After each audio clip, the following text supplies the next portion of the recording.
Les principes de la devise républicaine sont liberté, égalité, fraternité.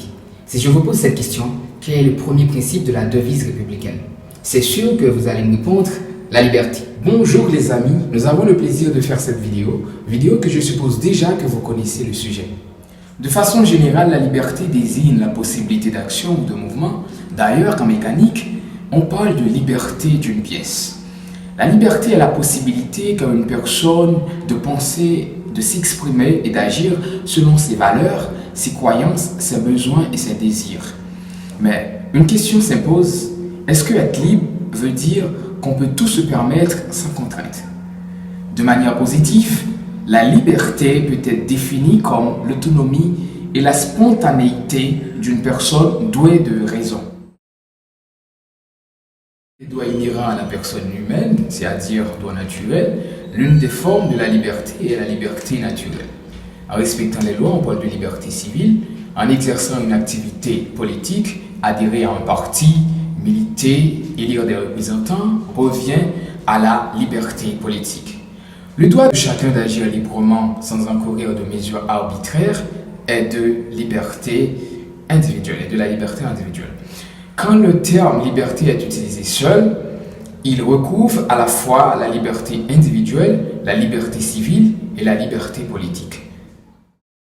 Né sous la plume du militant et écrivain anarchiste Joseph Déjacque, cet adjectif désigne les théories et les pratiques fondées sur les libertés individuelles absolues, sans limitation à la fois dans les domaines social, moral, économique et politique.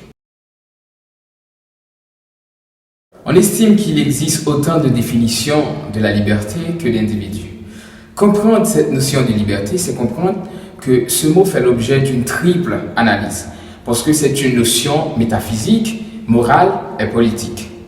D'abord, c'est une notion métaphysique car il s'agit alors de savoir si l'homme est libre ou déterminé par des contraintes qu'il ne maîtrise pas.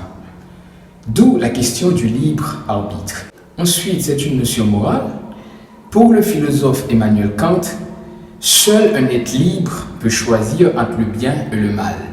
Pour devoir, il faut pouvoir. Cette liberté est synonyme d'autonomie. A contrario, celui qui veut jouir sans contrainte est appelé libertin. Enfin, c'est une notion politique, car on oppose ici le libre à l'esclave. Lorsque l'État exerce peu de contraintes sur l'individu, on parle d'un État libéral.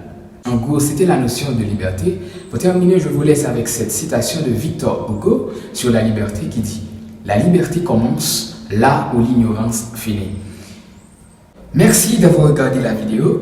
N'oublie pas de nous laisser un commentaire, d'aimer et de partager la vidéo.